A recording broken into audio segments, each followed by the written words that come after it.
Once upon a time in a lush green forest near a babbling brook lived the lazy cat. One stormy day, the cat was dozing off under a tree, when suddenly a strong gust of wind knocked him off his paws and sent him tumbling into the raging stream. Struggling to get himself upright in the strong current, the cat cried out for help, but his cries were lost in the wind and rain. A family of ducks paddled by, but they were too busy keeping themselves afloat and took no notice of the cat. A wise old turtle also happened to be passing by, but he simply shook his head and carried on his journey, leaving the cat to his fate. The cat, soaked and shivering, managed to drag himself out of the water and onto a small patch of land under the tree. Too weak and scared to make any noise, he curled up into a ball and waited for the storm to pass. Little did he know that a tiny field mouse named Pipkin had been watching him from his hole. When the storm was at its fiercest, Pipkin had been too afraid to come out. But now that the rain had stopped and the clouds had parted, he ventured out to take a look. Seeing the helpless cat, Pipkin's heart went out to him. Without a moment's hesitation,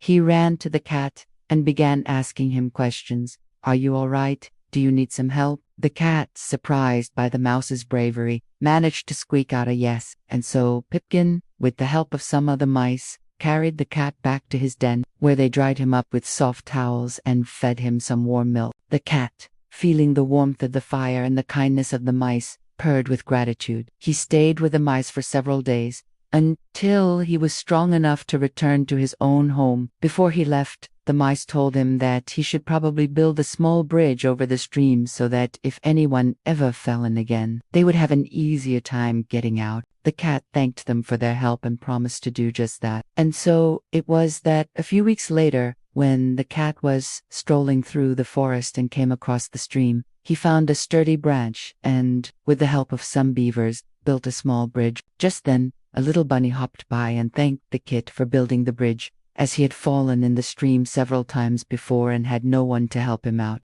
The cat, pleased to have done something good, strolled away. But he had not noticed that a sharp stone had become dislodged and was rolling down the stream bed. The stone hit the bridge, causing it to collapse. A family of field mice who were crossing the bridge panicked and tried to scramble up the bank, but the stone had made a deep gash in the mud and they were trapped. Just then, Pipkin's sister, Mimi, who had been gathering berries nearby, saw what had happened. She squeaked in horror and ran as fast as she could to find someone to help. Meanwhile, the trapped mice were beginning to lose hope. They huddled together, shivering and scared, unsure of what to do next. Suddenly, there was a loud crash as another log came tumbling down the stream bed and landed on top of them. Just when all hope seemed to be lost, a familiar voice rang out. "Don't worry, I'm here to save you." It was the cat. He had been dozing under the same tree as before when he heard the mice's cries for help. Without hesitation, he had jumped into action. Using his sharp claws,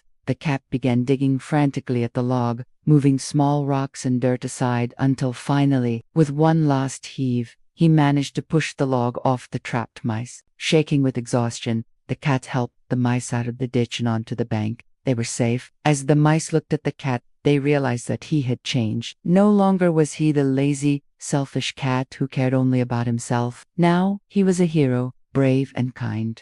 The cat, too, felt a change in his heart. He knew that the mice were right. Kindness always finds its way back in time and in heart. And so the cat and the mice became the best of friends, proving that even the most unlikely of friendships can blossom when kindness is the fertilizer.